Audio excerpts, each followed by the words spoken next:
I have never come across any writings or descriptions of practices that directly use meteors.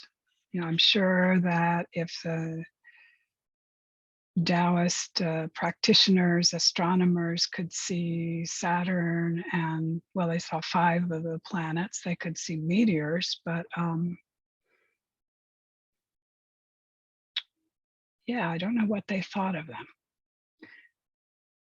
They might have been tagged like a lot of unique or semi-unique weather experiences as sort of divination, divining something to come, good or bad.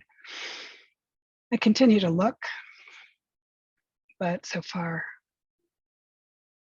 nothing definitive. So we use our metaphysical logic. And if we are sending our selves upward to the stars and the planets, which are at one time extremely far away and very close, it makes sense that we could utilize the meteors as a intermediate or stepping stone, an energetic stepping stone. And that's what we're going to do, as well as honoring them. So the Perseids aren't actually the most dense or even dramatic, if you can view them well, a meteor shower. I think the one in December, named after the Gemini constellation, is supposed to be the most dense, but it's in December where people in the Northern Hemisphere don't necessarily want to hang out all night outside. So part of the Perseids' fame comes from the fact that it's so easy or so comfortable to spend time with them. And the reason they're called the Perseids because they appear to come from, let me show you my pictures, that constellation of Perseus. So they don't. The meteors, or actually fragments of a comet, are always in our solar system. We're just passing through them at this time. But because of our vantage point, it looks like they're coming at us from the constellation Perseus. And yeah, that's the only one in this diagram. There's one of the others appears to come from Leo, Gemini, and Orion is the third one. None in the spring, all in the fall and winter. So just laying that gentle connection with the meteors, I want to talk a little bit about the Big Dipper and the North Star, because the connection there is not gentle. It's over millennia and hugely important. So this interesting photograph was found and dated, could be as early as 5000 BC or BCE. And although it's hard to see the Big Dipper there, the archaeologists drew the conclusion that that's what this was. This was a celestial map of the Big Dipper. So we're talking 7,000 years ago. It's supposedly the first or the earliest. I don't know if it's the earliest celestial, but it's definitely the earliest evidence of a Big Dipper and Polaris mapping or chart. And this is our chart here. This is what we use. So the idea is that what we have inside of us, molecular, atomic, tiny us, is outside over the planet and is in the entire universe. And the Taoists do think we are made of star chi, star energy. I think I mentioned lately the idea that almost cliched statement that we are all made of stardust. Well, they've believed that for thousands of years. What is different than that lovely image is that we are still connected to the stars, and we can connect to them. I hesitate to say for what reason.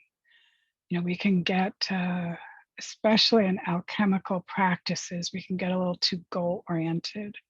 And when we decide that we're doing a practice for a particular reason, that's our intellect, perhaps even our ego. And by focusing, we push away everything else, including things we may not understand or know, including the mysteries, which is the entire rest of existence in the universe. We only occupy mentally and physically a sliver. So these practices have been repeated and repeated by generations, and I certainly myself depend on that repetition. But I guess I'm asking you to not decide you're connecting to the stars to heal yourself, to cultivate energy, to become more skillful in alchemical things. Just experience it and allow it is, I think, a much more wise course of action.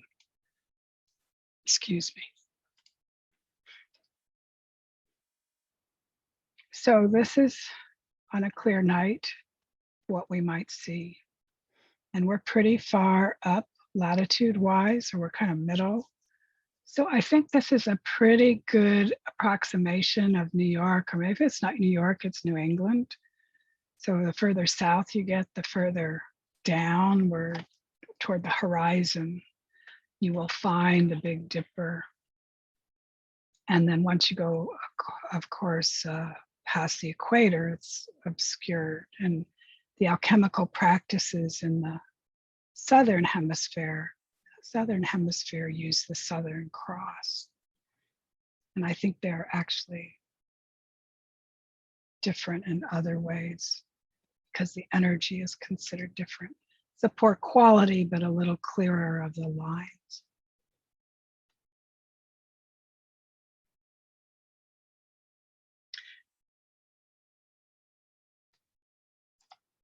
This is really what we need to guide us. And I sent you this image. This is an image of where those stars sit. And Will, you'll just have to kind of be patient with some of these things because everyone else kind of knows their microcosmic orbit. But that dotted line is the microcosmic orbit, which is an internal orbit of life force energy. Everybody has it. You may read things that talk about awakening it or opening it. That's kind of a misunderstanding. If you're okay health-wise and you're alive, your microcosmic orbit is open and running. The learning curve is not opening it. It's about sensitizing and developing focus and things like that. So these purple dots, so I'm going to take a minute and outline this anatomy quickly. The purple dots are called dantian, and they are energy centers within the body that can hold qi, life force energy. The lower dantian, circling it with the cursor, is the one that we work with. That's the one where we can put this star energy, energy from qigong, energy from yoga, from food, from breath, into that area of our body and keep it until our body needs it. The middle one is also called the heart center, and the upper one referred to as the crystal palace or the upper dantian, we do not want to bring energy there, mostly because we assume that we are not skillful enough to know if we are imbalancing those centers. We want to be energetically a triangle or a pyramid. We want the most energy in our lower dantian, some energy in our middle, and the least in our upper dantian. People who suffer from headaches or migraines in Chinese medicine, the first thing they look at is the energy stuck or sitting in the upper dantian. And often if you can bring that down, the results are dramatic. Too much energy in the heart is emotional imbalance, just in a general way. You cannot find your footing, you're not centered, because the center is the lower dantian. We bring that down to the lower dantian. Working with the energy in the body is the main path of what I teach. So there's, lots there. I just want to give you this overview so you know a little bit where to put things. Along the microcosmic orbit, you see those dots, and some of them have translations and look to be a little more important. They're almost aligned with the chakras, not quite, but they're centers along this orbit where energy can be put into the orbit or taken out to help nearby organs and to help the functions that those organs might govern. For an obvious example would be Ming Men, right here, is right by the kidneys, and the kidneys can draw energy from that center. And the kidneys also govern our sexual energy and the water element function of our whole body. So if your kidneys are off, they're kind of levels to how it manifests, not just straight up Western organ thinking, but that's the main thing to know about those centers. We're going to work with those centers perhaps on a more subtle or esoteric level, because we're going to bring down star chi, star energy, and put them into those centers before we put our Polaris, our North Star energy, into our dantian. So that's really the conclusion or end point of this particular star stepping meditation, is we go up and connect, and we travel in our mind and our energy along the dantian, along the Big Dipper and to Polaris. We're doing that to make the connection, to familiarize, to introduce ourselves to that formation and that energy, and then we draw it down to us. It is abundant. You're not dimming the light of any star. You're not taking anything from anyone.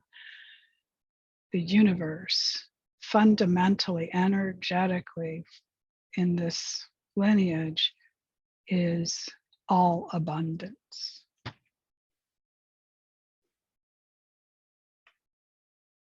So in the universal Tao lineage, the stars of the Big Dipper have a red light.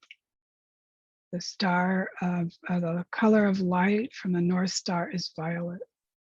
I don't know why. This is just in the text and in the main teacher.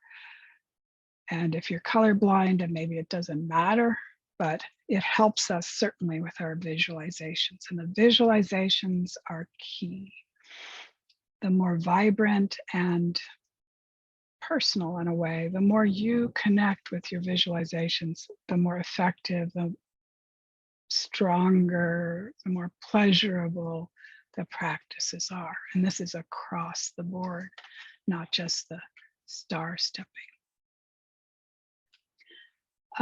So laying out that map, just let that settle in. I want to talk a little bit about one of the things about esoterica is the fantastic diagrams and imagery that have been taken down, put down, so that it transmits from one generation to the next. This is two which illustrate another aspect of so above, so below, so outside and enormous, so inside and intimate. We're going to first do a more general practice that deals with quadrants of the sky as kind of a preparation for focusing on the Big Dipper. And this is a human hand, and each of it's not the joints so much as the lines, connects to a different quadrant of the sky, and each quadrant has seven constellations. So this, I'm sure there are more than 28 constellations, but this 28 star constellation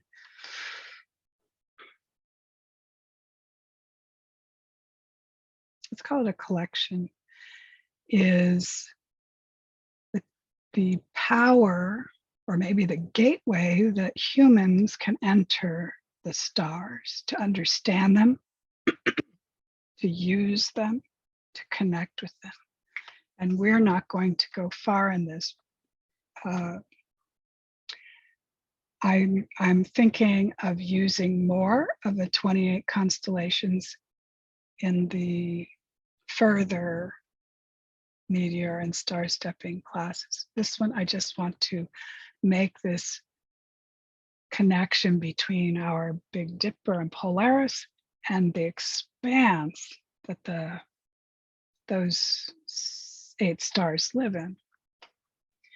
And each one of these quadrants, so this is 5 elements, so don't worry about it too much, reminding that the earth or soil element is not projected upward, we are standing on it.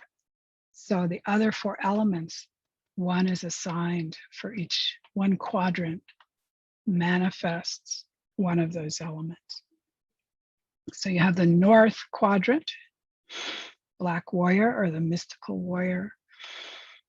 You have the white tiger is in the west, the green dragon is in the east, and the red phoenix is in the south, as usual. Nice consistency there. And then they've drawn, so this is from Jerry Allen Johnson, who is, he's my medical Qigong, the founder of the medical Qigong that I do, but he is probably, I think, the most knowledgeable person in Taoist esoterica in English in the US. He's about teaching the actual esoterica, not doing like a literary or, more academic and distant examination. Livia Cohen is quite good at that method. And then this whole body.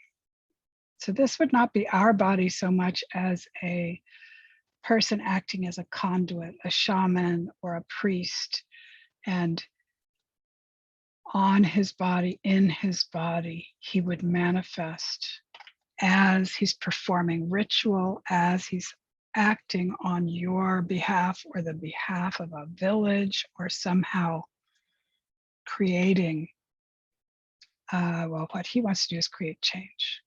So we're talking about very, very old stuff.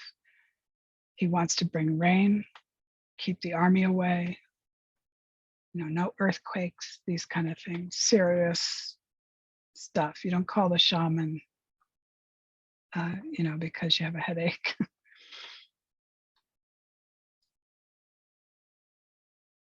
And one other thing that I'm becoming entranced by,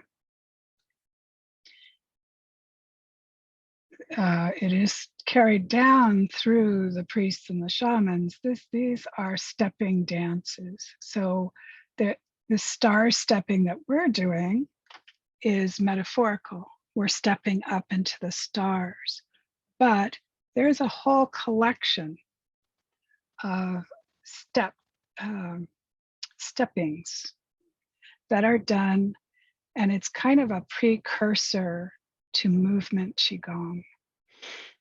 But instead of in Qigong, it's more contemporary, where we're doing Qigong for our health, for our cultivation of energy, and so forth. And it's pretty much not that far from Western thinking about why you would do an action. This is more esoteric. It's more about connecting to the universe. So this is these adorable little feet. He does this stepping to prepare, and then he creates, and it's a he. In the years past, this would have been a male shaman, creates the Big Dipper on the ground, reflecting what's above. And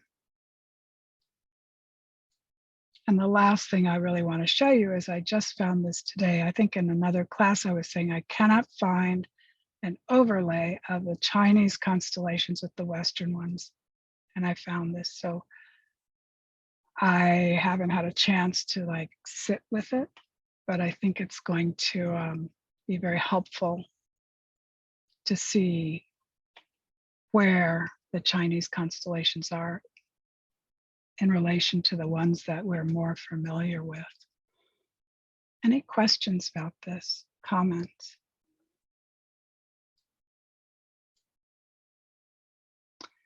So I think I have to stop and reshare just to show you one more picture. That's it. There it is. These are some of the steppings. I mean, there are dozens of them. Summoning the celestial immortal, stepping pattern number 2. Summoning number 1 and number 3. Go up here. Gathering and hiding, the Hun stepping. So the Hun is the spirit of our liver, and that is reminding you guys that that is the immortal part of our spirit family. So this would be a Hun that existed before us and would exist after we die.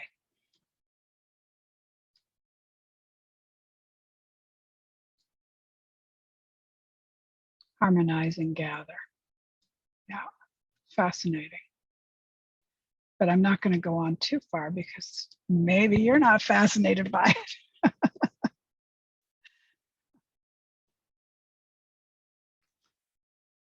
Okay, so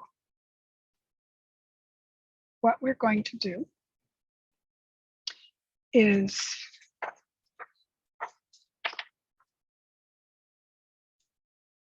start general and get specific. We're going to do that drawing in of the energies of the 7 constellations from each quadrant, and that's why I asked you to identify north. But we're actually, for that one, yes, for that one we face south. And then we're going to do preparation. We will do that. We will come back and we will take a break. And then we will face north for the Big Dipper and Polaris practice. But before you turn around or make that change, we're going to do some preparation. We're going to connect to each other because this is far away. This is a lot of energy. So we support ourselves and help each other. It's called the World Link. Yeah, unattractive name, but it's a beautiful practice. And we're going to do a microcosmic orbit, so you'll be able to feel that. We're going to do the thrusting channels because that's how we go up and exit our body, through those central channels. That central channel from our perineum to our crown. But I will guide you all the way and give little bits of information as needed. But I ultimately think it's better to do it than anything else. So before starting, let's do crane and turtle. So this is a movement of the spine in all the natural directions of the spine. We go first with the crane, so that is, it's chest out, arched, and just lever down. So your feet are giving you stable foundation. And then as you come up, act as if you have a cord pulling you up from between your scapula. So your back curls, arch down, curl up.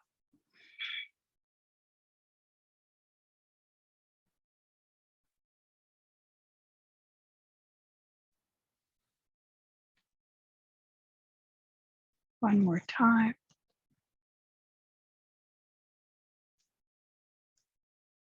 And then when you're up, reverse it. So almost as if you're trying to slide your chin down your center front. You're going down very curled. You stick your head out like a turtle does out of its shell, and then you rise up arched.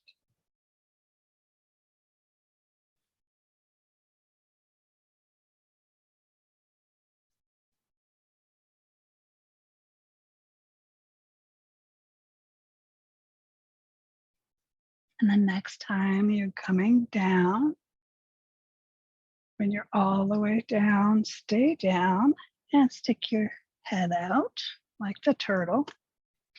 And then turning or twisting from your tailbone. Don't move anything else. Try to isolate. Then twisting either side. We'll do both sides. The sacrum and the lumbar, waist, mid-back, shoulders, and lastly, turn your head and check your tail. And then untwist bottom to top also. Tailbone, sacrum, lumbar, waist, mid-back, shoulders, and look at the ground. And do the other side. Not guiding you, feel your body.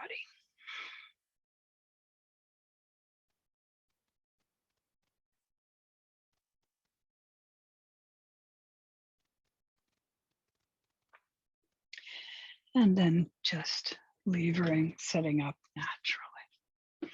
Good.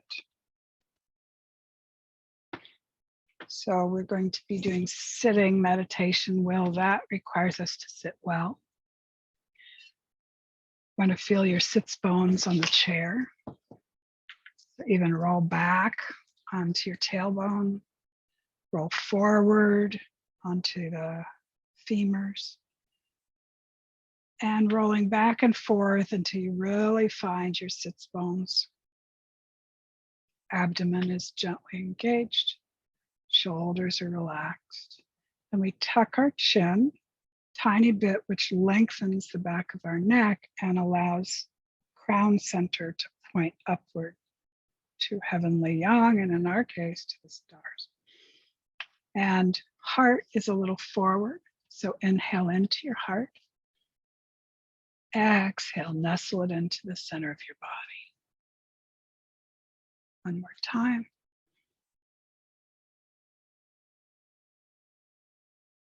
And really try to remember to keep your tongue touching your upper palate.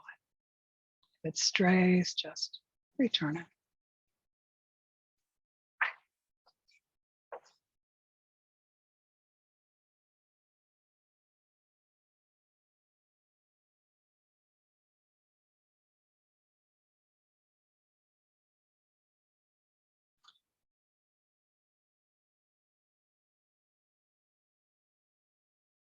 So another piece of anatomy. We have a personal star or a chakra up and down. Personal star is an energy center about this far above our crown, the width of our hand between our thumb and our pinky. And we have an earth star, which is beneath each of our feet, about the same distance in the earth. Even if you're on the 27th floor, you're already in the earth. So that distance into your building's floor is that distance into the earth for grounding purposes.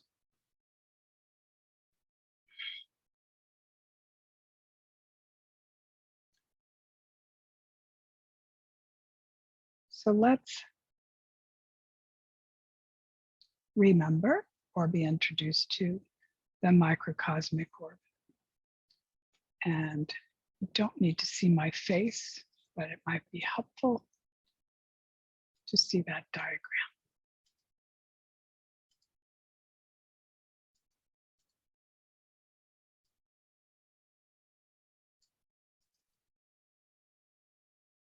So we'll deal with the lower dantian and the microcosmic orbit in the body. First thing we want to do is connect to our lower dantian. Don't worry about exactly locating it. Your body will figure it out. Smile into your belly, into your lower dantian.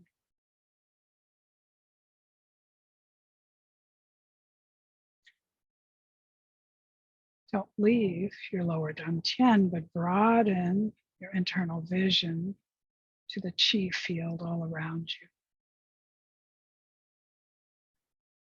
See it as a golden mist. Inhale that golden mist and fill your whole body. And as you exhale, draw that mist, that light, that energy into your lower dantian.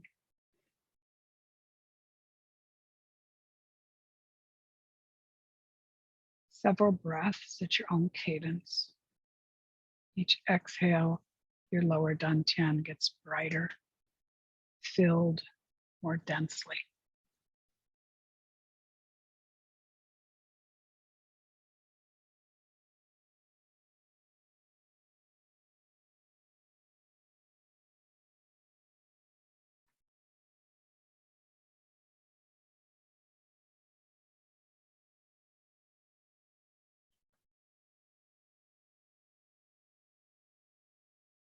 Good. Reach deep down inside yourself and pull up into the center of your glowing dantian, a beautiful luminescent pearl, and hold it there. Now inhale more of that golden mist directly into your dantian. And as you exhale, the gentle pressure of your exhale helps that pearl soak up that energy, that light.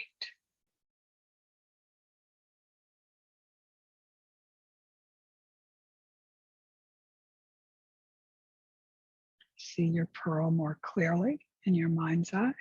See it glowing more brightly.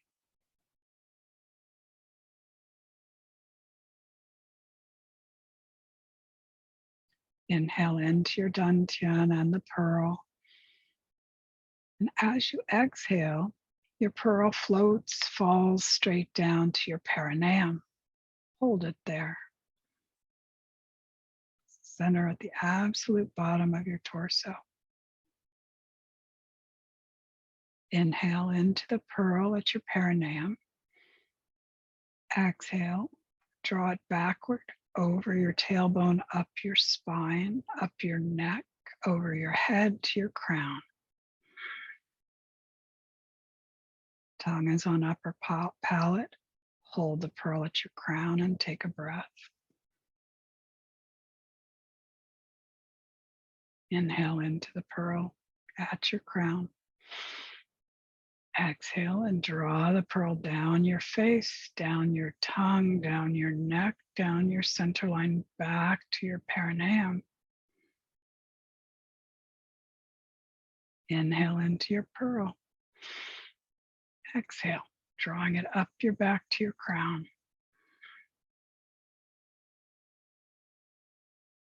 Inhale.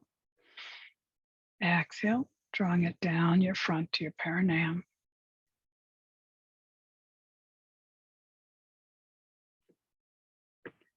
Inhale into the pearl. Exhale, drawing it up your back to your crown.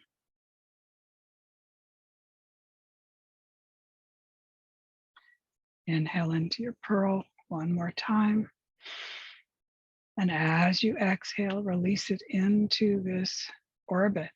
Let it flow smoothly at its own pace.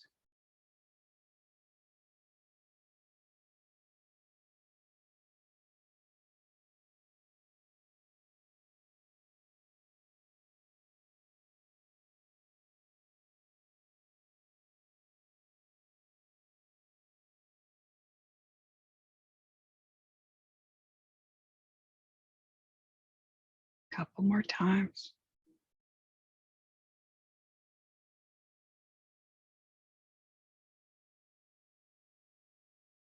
Good. Next time your pearl is at your perineum, let it settle there.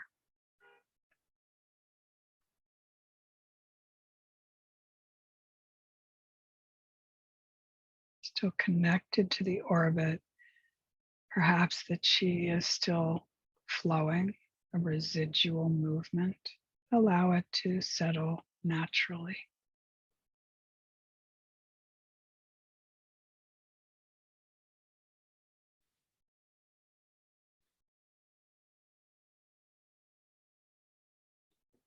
We're going to connect with, clarify, introduce the three thrusting channels. They're up the center, as I mentioned, but there's also one about an inch or so to the right and another about an inch or so to the left. For our purposes, they are like plumb bobs straight through our body. And the pearl is already at your perineum. As you inhale, draw your pearl up that central thrusting channel.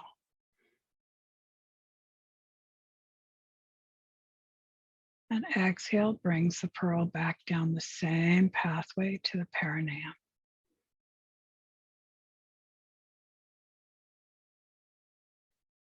Now move the pearl. It's like you're moving it just outside the perineum energy center, so maybe an inch to the right. Inhale, drawing the pearl straight up, parallel to your center channel. To an inch to the right of your crown center. Exhale, comes back the same way.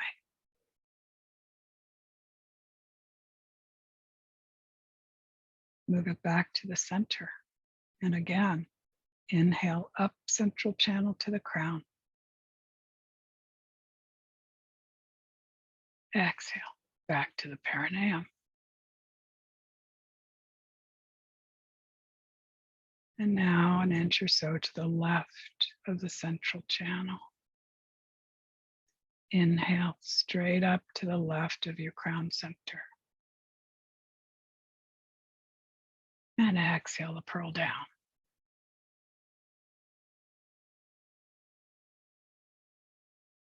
Back to the central. Inhale up.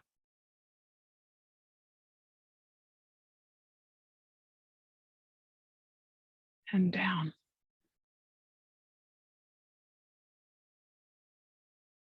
And to the right.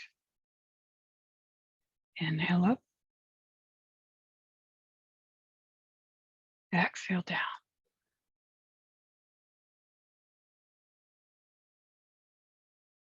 Back to the central channel. Inhale up. Exhale down.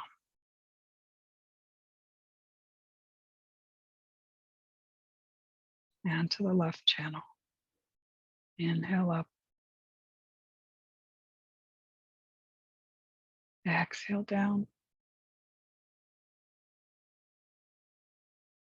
And the last one is central channel. Inhale up. Exhale down. Hold the pearl at your perineum. Take some regulating breaths and rest your visual mind.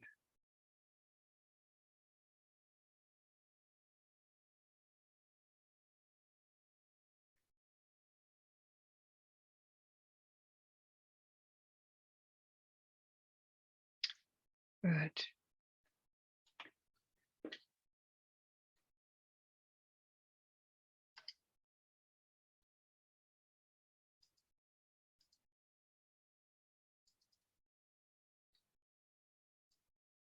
Stay. So if you want to twist in your seat to face south, feel free. I'm going to stay facing you all, but the first part I am facing south. And I'm putting this image, if it's helpful, use it. If not, turn inward. So you see this circle in the center, his nose is facing south.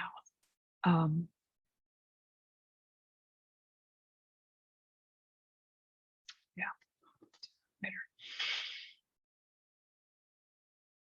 But we start with the north. We start with water element. We start with the night. So send your mind backward behind you, not up yet. And connect with your kidneys with the color indigo blue, and reminding your body, your energy body, your Shen, that inside your body, inside your life is your Z, the spirit of the north and the water. And that spirit, that Z, is also in the northern quadrant of the star sky. Reaching up with your mind and your visualization. So yes, out back, but now up, upward. You don't have to know your astronomy. You don't have to identify the 7 constellations. They are there, they know. But see, feel a rich, deep indigo mist in that sky. Inhale. And we've opened our crown center, so use it. Inhale through your crown center and fill the back of your body with this beautiful indigo cosmic mist and energy.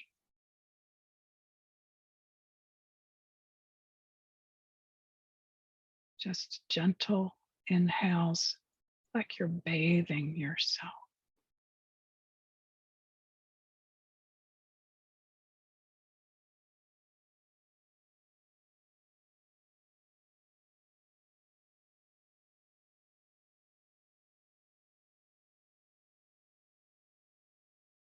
Enjoy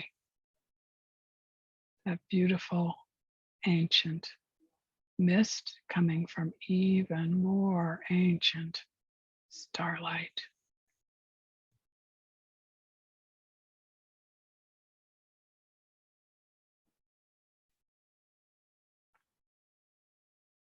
Good. We spend such a short time with these things, but trust, once you open these doors, they remain unlocked. They may even remain open, and that is a good thing.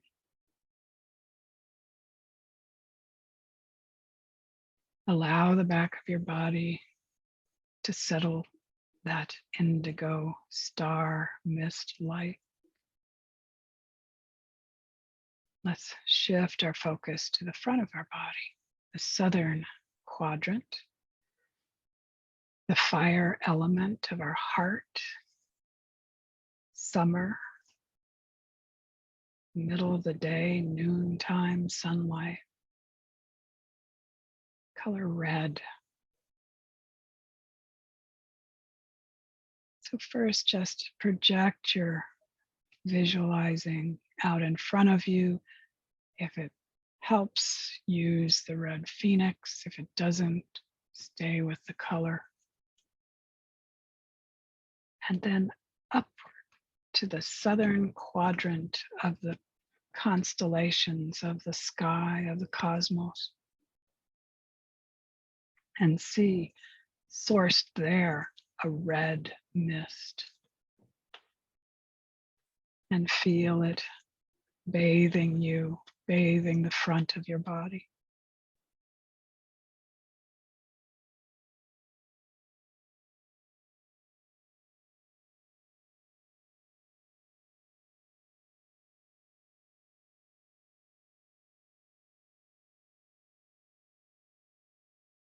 Enjoy this summer sun, fire energy.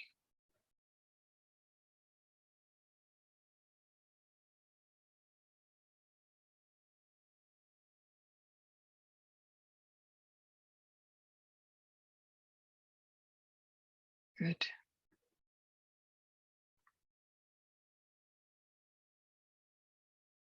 And to your right, the side of your liver, outward towards your right, but by you, beautiful green mist, the energy of the wood element of springtime, of morning, of the green dragon.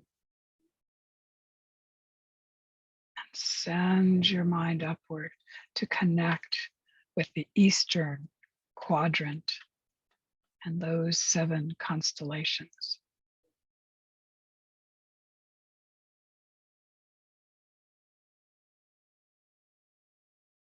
See the green mist as a manifestation of that eastern quadrant star energy. And the mist descends and you soak it up.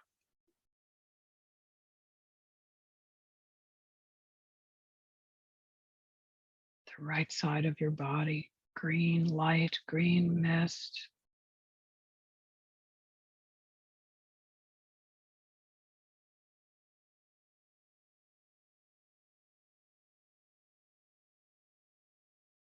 Wonderful.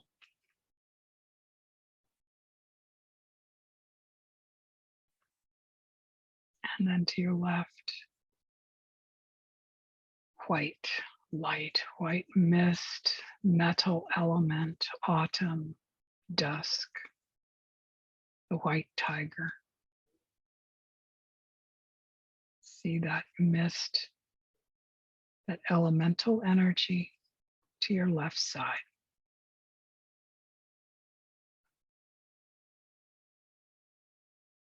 And then go upward to the western quadrant.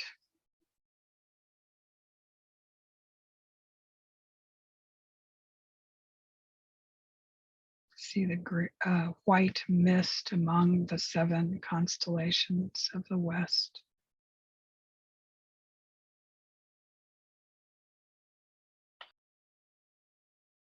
And that mist, that metal element mist, descends and soaks the left side of your body.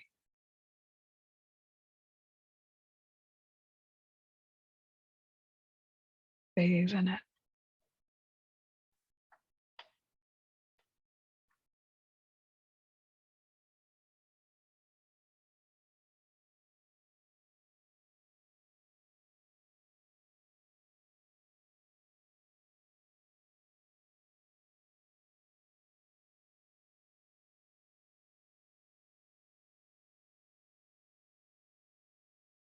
And rest. Rest your reaching and just sit in these four mists, four elemental mists that derive from such ancient light, such distant light.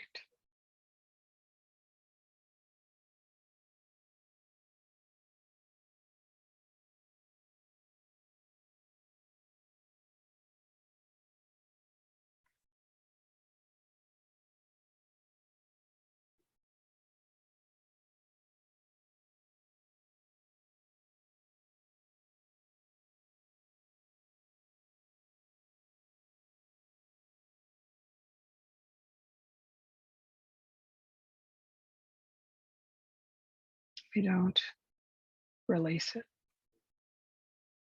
We don't do anything with it. We allow it.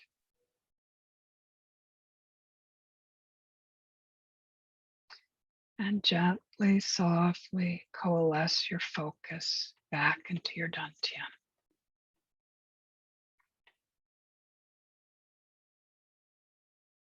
Coalesce your focus in around your pearl.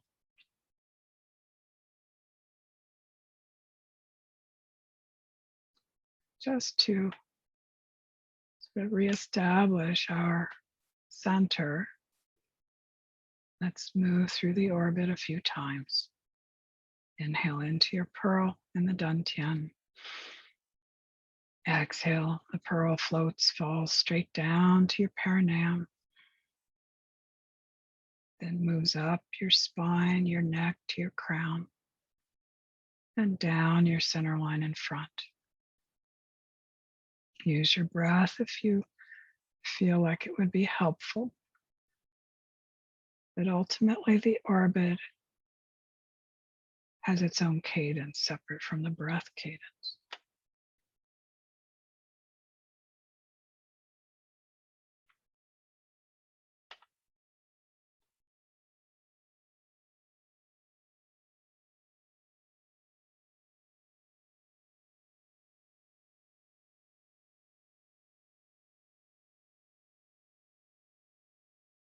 Good.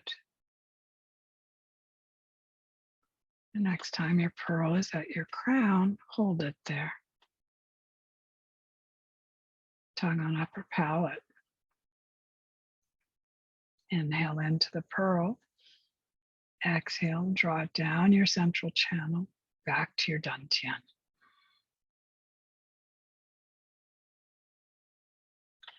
We're not going to close our dantian, but we are going to hover, stack. So this is Lao Gong, very powerful porosity. We want to stack our Lao Gong and then stack them over our navel, like so, and spiral. And as we do, visualize the spiral of our hands creating a vortex going into our dantian, pulling in any energy that may have stayed in our head, may not be in a spot where we can use it, goes into the dantian.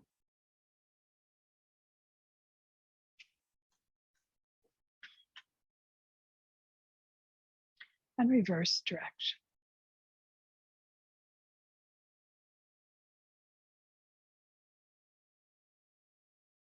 Good. And rest. And then bring down heaven. So inhale up to heaven, exhale from heaven to earth 3 times.